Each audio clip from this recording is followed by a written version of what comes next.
کیونکہ ہمیں آپ لوگوں سے لڑنے کی کوئی ضرورت نہیں، لیکن جس ایمان کے آگے پہاڑ بھی نہیں ٹھہر سکتے، اس کے آگے یہ چال کیوں کر کامیاب ہو سکتی تھی۔ چنانچہ انصار نے اسے نہایت سخت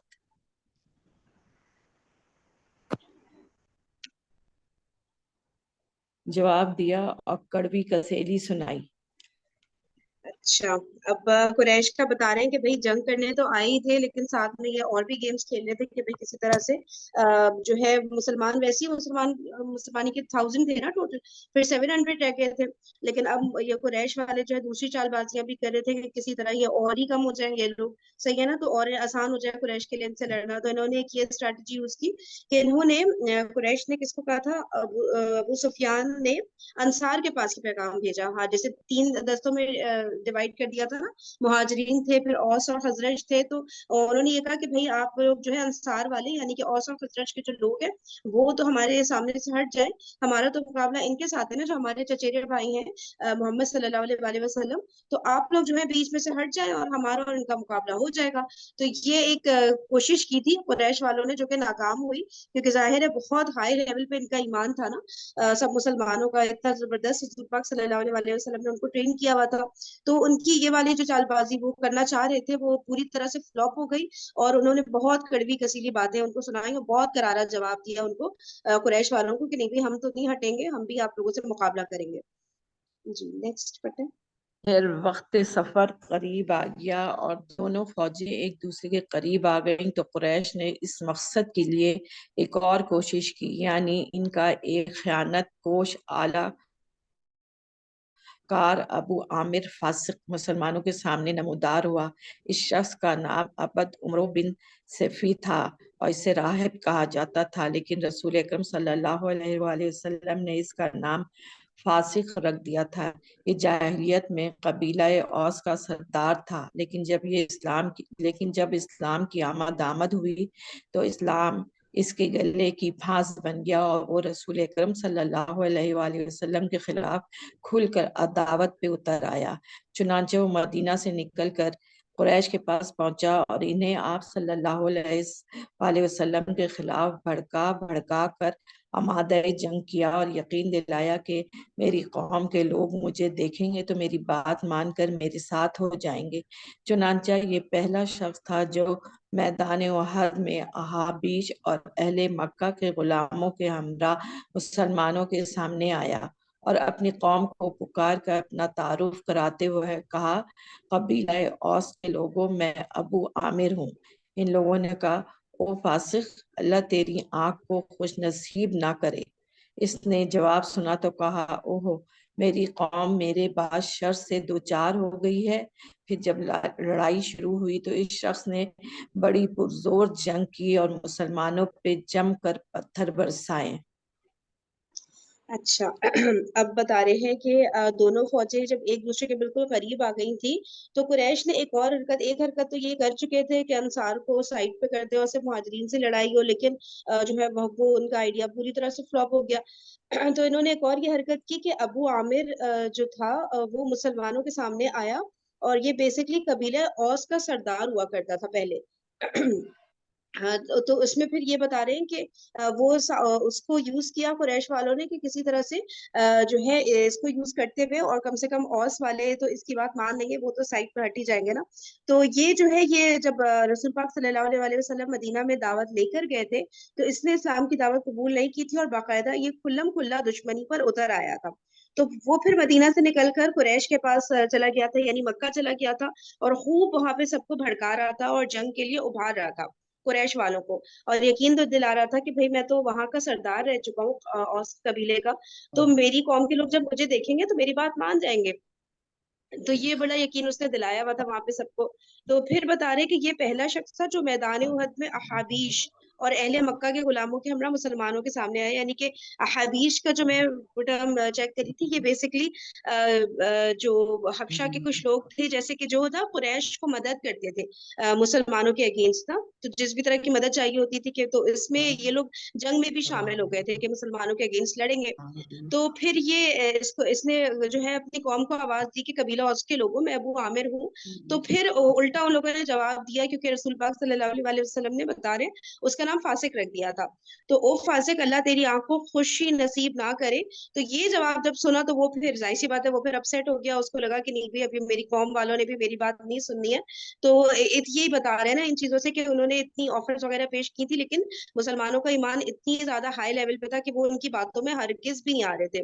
ورنہ بہت ایزی تھا نا کہ بھائی جان بچا کے انصار تو بھاگ ہی سکتے تھے کم سے کم نا, اور جو ہے مہاجرین جو ہے وہ فرنٹ پر آ کے لڑتے رہتے, لیکن ان کی باتوں میں بالکل بھی نہیں آئے اور سب اسٹیڈ فاسٹ رہے اپنی جگہ پہ الحمدللہ. جی آگے چلیے گا. اس طرح قریش کی جانب سے اہل ایمان کی صفوں میں تفرقہ ڈالنے کی دوسری کوشش بھی ناکام رہی. اس سے اندازہ کیا جا سکتا ہے کہ تعداد کی کثرت اور ساز و سامان کی فراوانی کے باوجود مشرکین کے دلوں پر مسلمانوں کا کس قدر خوف اور ان کی کیسی ہیبت طاری تھی. اچھا, اب یہ بتا رہے ہیں کہ قریش کی جانب سے اہل ایمان کے صفوں میں اچھا تفرقہ ڈالنے کی کوشش کر رہے تھے کہ بھائی آپس میں یہ لوگ جھگڑا فساد کر لیں, آپس میں یہ لوگ سیپریٹ ہو جائیں. تو اس میں پھر یہ بتا رہے ہیں کہ ان کی تعداد کتنی زیادہ کثیر تھی مسلمانوں کے مقابلے میں نا, مطلب وہ لوگ 3000 تھے اور ادھر مسلمان صرف اور صرف 700 تھے. تو یہ بھی انہوں نے دیکھ لیا. پھر ساز و سامان کی بھی بہت زیادہ ان کے پاس تھا, مکہ کی آرمی کے پاس ایز کمپیئر ٹو جو مسلمانوں کے پاس تھا بہت ہی کم تھا, ظاہر سی بات ہے. تو یہ ساری چیزیں بھی تھی, لیکن ان کو اتنا زیادہ ڈر تھا مسلمانوں کا. ظاہر ہے ان کے سامنے پوری ہسٹری تھی مسلمانوں کی کہ جنگ بدر میں بھی مسلمان اتنی کم کوانٹٹی میں تھے, اور سوچا بھی نہیں تھا. ان کے تو بہت بڑے بڑے سردار تھے نا جو گئے تھے, اور پورا وہ لوگ پریپیئرڈ تھے کہ اب جیت کر ہی واپس آنا ہے. لیکن جب وہاں پہ صرف 313 مسلمان تھے, انہوں نے نہیں چھوڑا مکہ والوں کو. تو اب تو یہ لوگ اور زیادہ عظیم طاقت بن کر سامنے آئیں گے, تو وہ ڈرے ہوئے تو تھے. تو ان کو ایک تھا کہ بھائی یہ لوگ بے شک کم ہے تعداد میں, لیکن یہ کچھ بھی کر سکتے ہیں نا یہاں پر بھی, جیسے جنگ بدر میں انہوں نے ان ایکسپیکٹڈلی بیو کیا تھا. تو یہ سارا ان کو خوف تھا, تو وہ کوشش کر رہے تھے کسی طرح سے ہم لڑائی سے پہلے ہی کچھ ان کی تعداد کم ہو جائے, ان کے حوصلے پست ہو جائے, کچھ بھی ہو جائے کہ ہمیں لڑائی میں نا آسانی ہو. تو یہ اس طرح کی اچھی حرکتیں کر رہے تھے کہ جو ہے ان کو جو ہے اس طرح کی عجیب عجیب آفرز پیش کر رہے تھے کہ وہ لوگ کم ہو جائیں کسی طرح سے نا, یا ان کے حوصلے ٹوٹ جائے کچھ نہیں. تو یہاں تک, یہاں پہ میں نے کوئی پوائنٹ مس تو نہیں کیا ہے؟ چلے صحیح, آگے بڑھتے ہیں. جوش اور ہمت دلانے کے لیے قریشی عورتوں کی تک و تاز. ادھر قریشی عورتیں بھی جنگ میں اپنا حصہ ادا کرنے اٹھی. ان کی قیادت ابو سفیان کی بیوی ہند بنت عتبہ کر رہی تھی. ان عورتوں نے صفوں میں گھوم گھوم کر اور دف پیٹ پیٹ کر لوگوں کو جوش دلایا, لڑائی کے لیے بھڑکایا, جانبازوں کو غیرت دلائی, اور نیزہ بازی اور شمشیر زنی, مار دھاڑ اور تیر فگنی کے لیے جذبات کو بری نگاختہ کیا. کبھی وہ علمداروں کو مخاطب کر کے یوں کہتی, دیکھو بنی عبدالدار, دیکھو پشت کے پاسدار, خوب کرو شمشیر کا وار.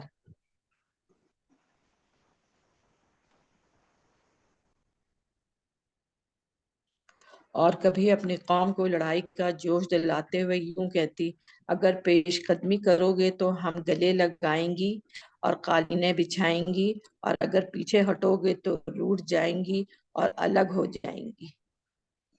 اچھا, اب بتا رہے ہیں کہ جو قریشی عورتیں تھی تگوتاز, یعنی کہ سوری جوش و ہمت دلانے کے لیے قریشی عورتوں کی تگوتاز, یعنی کہ جیسے دوڑ بھاگ کرنا نا کسی چیز کے لیے, اس کا یہ میننگ ہوتا ہے تگوتاز کا.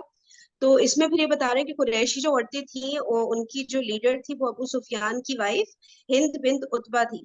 تو وہ ان کو بھی تھا کہ بھئی ہم بھی اپنا رال باقاعدہ بتایا گیا تھا نا کہ 15 عورتیں آئی تھیں وہاں سے قریش کی طرف سے کہ ان کا جوش جو ہے, ان کو جوش و جذبہ ان کو دلائیں گی جو کہ مرد وہاں پہ جنگ میں لڑ رہے ہیں. تو اس کے لیے دف وغیرہ پیٹتی تھیں اور خوب نا ان کو جو ہے اشعار پڑھی ہوتی تھی, تاکہ کسی بھی طرح ان کا جوش ٹھنڈا نہ ہو بلکہ اور زیادہ ابھر کر سامنے آئی. یہ ہوتا ہے نا شعر و شاعری سے, ہم بھی دیکھیں اگر جیسے کوئی نعت پلے ہو رہی ہو یا کوئی بھی حمد پلے ہو رہا ہو تو کتنا ہمارا ایمان جو ہے اور زیادہ بڑھنے لگتا ہے نا. تو اشعار کی بہت زیادہ ایک